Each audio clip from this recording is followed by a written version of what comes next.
Y la organización Súmate publicó un informe con lo que, a su juicio, fueron las irregularidades y omisiones que marcaron las elecciones regionales de este domingo 15 de octubre en Venezuela. Estas son algunas: la convocatoria de las elecciones regionales que correspondían en diciembre de 2016, es decir, el retraso, la exclusión de la elección de los consejos legislativos en estos comicios, consejos legislativos estadales, la incertidumbre además sobre el día de la realización de los comicios. Recordemos que estaban vencidas, el CNE no se pronunciaba, se constituyó la constituyente de Nicolás Maduro, valga la redundancia, se conformó y fue esta instancia la que presionó. Además, cuando el Consejo Nacional Electoral evaluaba una fecha, pues la impuso la constituyente madurista. También hace referencia, Súmate, al periodo para las sustituciones de candidatos. No fue claro. La oposición, que tuvo que ir a un proceso de primarias, no pudo incluso modificar sus postulados en el tarjetón, y esto se había dicho que confundiría a los electores. Nos acompaña a esta hora Roberto Abdul, es el presidente del comité directivo de Súmate. Bienvenido, una buena tarde, gracias por atendernos. Buenas tardes, muchas gracias por esta oportunidad para conversar con ustedes. Desde tu experiencia, Roberto, una elección presentada de esta manera, con tantas adversidades, con tantos obstáculos, era imposible que la oposición, que de alguna manera resultaba favorecida en todos los estudios de opinión, pues lograra capitalizar la mayoría popular en una mayoría electoral. ¿Era imposible? Bueno, no digamos que imposible, pero improbable que con el gobierno y el Consejo Nacional Electoral concediera una victoria, digamos, en términos abrumadores para la oposición. De todas maneras, es importante resaltar el hecho que el gobierno y el Consejo Nacional Electoral, cuando realizó la convocatoria, no convocó los consejos legislativos de los estados. Al día de hoy, el gobierno controla 22 de los 23 consejos legislativos de los estados. Eso implica que 22 de esos 23 gobernadores van a ser controlados y auditados por esos consejos legislativos. Es decir, que ellos de todas maneras, a pesar del riesgo que estaban asumiendo, se preservaron el control de esos consejos legislativos, tratando de mitigar los efectos contrarios que podían tener esos resultados. Y eso ya es evidente desde el día, digamos, ya lo sabíamos, pero es evidente desde el día de ayer, cuando los representantes de algunos consejos legislativos, por ejemplo, el Consejo Legislativo del Estado Zulia, fronterizo con el Estado de La Guajira, allá en Colombia, ya la presidenta del Consejo Legislativo, que pertenece al partido de gobierno, el PSV, amenazó al gobernador electo, Juan Pablo Guanipa, que de no juramentarse ante la Asamblea Nacional Constituyente, entonces será desconocido y ella asumirá las funciones de gobernador. Es decir, ahora, sí, te escucho, Roberto. Si no ganas, arrebatas, ¿no? Ahora, entendemos que esa es una razón política. Siempre se ha dicho que el Consejo Nacional Electoral está vinculado con el partido de gobierno, de alguna manera dominado por el Partido Socialista Unido de Venezuela. Pero en el momento de organizar, de planificar la elección, ¿qué argumento dieron y si están violando alguna ley? Bueno, es decir, simplemente el silencio y hacer caso omiso a las distintas denuncias. Este informe que tú denunciabas al principio, nosotros lo presentamos la semana anterior a través de una nota de prensa donde se hizo la denuncia respectiva, pero en el proceso, durante el proceso, vinimos haciendo esas denuncias.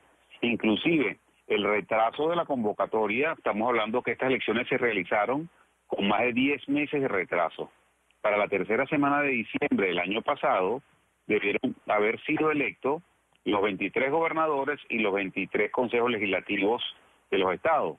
Sin embargo, el Consejo Nacional Electoral y específicamente 4 rectoras, de las cuales 2 con certeza han sido denunciadas hace más de 8 años por parte de nuestra organización, y denuncia que nunca recibió ningún tipo de respuesta por parte del Tribunal Supremo, formaban parte del Partido Socialista Único de Venezuela, es decir, eran militantes inscritas en el partido en el momento que fueron designadas como rectoras del Consejo Nacional Electoral. Las otras 2 rectoras, específicamente la presidenta Tibisay Lucena y la rectora Sandra Oblita, pues con su comportamiento también han demostrado su simpatía y su parcialización a favor del Partido Socialista Único de Venezuela. Roberto, ¿han tenido la oportunidad desde Súmate de hurgar, de revisar los resultados, lo que fue la votación, en cuanto al tema de que no se pudieron retirar los candidatos que ya no eran los abanderados de la mesa de la Unidad Democrática? ¿Esto de qué manera influyó? ¿Tienen algún porcentaje tal vez? Mira, en términos legales estamos hablando de 100.000 votos sobre un uniforme de 4.900.000 o 4.950.000 votos que recibió los partidos de la Mesa de la Unidad Democrática. Sin embargo, pues es un elemento que estimuló la, vamos a decir, desmovilización del votante opositor, pero que sí tuvo un efecto y un impacto real en la elección del gobernador del estado Bolívar. Específicamente, Andrés Velázquez perdió por una suma cercana a 1.400 votos. Y los votos que recibió el otro candidato opositor que compitió contra Andrés Velázquez en las elecciones primarias y salió derrotado, y después concedió su apoyo a Andrés Velázquez, obtuvo casi 3.000 votos. Es decir, prácticamente duplicó lo que fue la diferencia por la cual perdió Andrés Velázquez. Es decir, que Andrés Velázquez, en vez de haber perdido por 1.400 votos, debió haber ganado por 1.600 votos. Eso sin hablar de la eliminación de las actas de 3 meses de votación que el Consejo Nacional Electoral decidió eliminar. Entonces ahí tenemos una prueba concreta del impacto de esta decisión. Yo creo que es importante resaltar que en el sistema electoral venezolano y cómo lo interviene el gobierno y lo permite y participa parte del Consejo Nacional Electoral, básicamente lo que hacen es tratar de reforzar las posibilidades de aumentar los votos de uno de los sectores, específicamente el Partido Socialista Único de Venezuela, y por el otro lado, rebanar los votos opositores. Es decir, se utilizan distintas acciones, distintas actividades, a través de las cuales se van rebanando o se van mitigando ese voto opositor y tiene un impacto en distintos sectores. Ninguno, como tal, es suficientemente grueso que genere un escándalo, pero la suma de todos sí tiene un efecto importante sobre los procesos electorales. Roberto, una abstención de 38,86%. ¿A quién favoreció esta abstención? Bueno, digamos, estamos hablando de una cifra general, sí, de promedio nacional, pero cuando eso hacemos un análisis desde el punto de vista geográfico y desde el punto de vista, eso lo correlacionamos con cómo se distribuye el voto oficialista y el voto opositor, afectó de manera significativa a los sectores opositores. Recordemos que adicionalmente pues existía una discusión producto de la elección de la Asamblea Nacional Constituyente, asamblea que fue convocada de manera inconstitucional, razón por la cual gran mayoría de los países de la comunidad internacional que tienen relación significativa con Venezuela han rechazado y desconocido esta asamblea. Después de que el 30 de julio se eligiera dicha asamblea y se instalara la semana siguiente, pues surgió la discusión si participar o no participar. Obviamente eso desmoviliza parte del electorado opositor, pero vemos, y lo que hemos encontrado hasta ahora, que también producto de las reubicaciones básicamente 3 días antes de la elección, 201 centros de votación, donde están inscritos 620.000 votantes aproximadamente, fueron reubicados.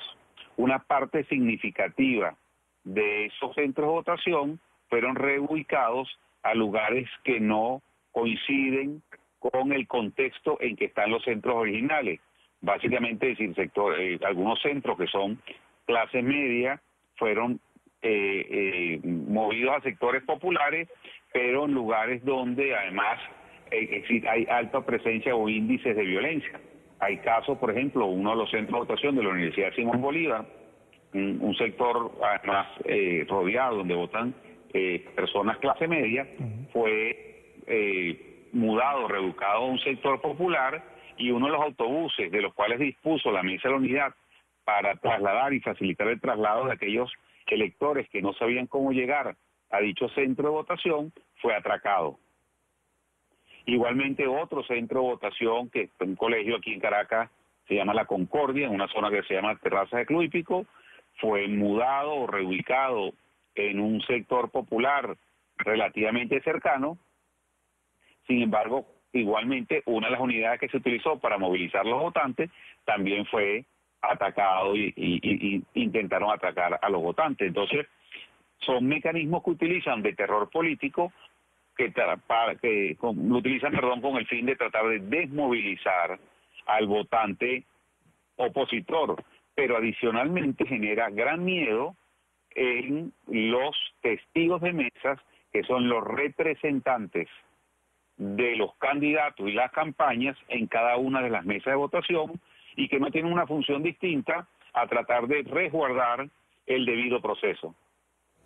Estas personas, nosotros tuvimos comunicación con algunos de ellos en centros reubicados, y lo que nos manifestaban después de las 5 de la tarde era su temor a permanecer en los mismos, producto de esas políticas que venían, digamos, esas de terrorismo, de terror político, y que podían ser atracados, asaltados, golpeados, para hablar solo de algunas de las acciones a las que estamos sometidos todos los venezolanos. Al final del camino, Roberto, un camino con tanta piedrita, con tanta cuesta arriba, termina desanimando al elector, por supuesto.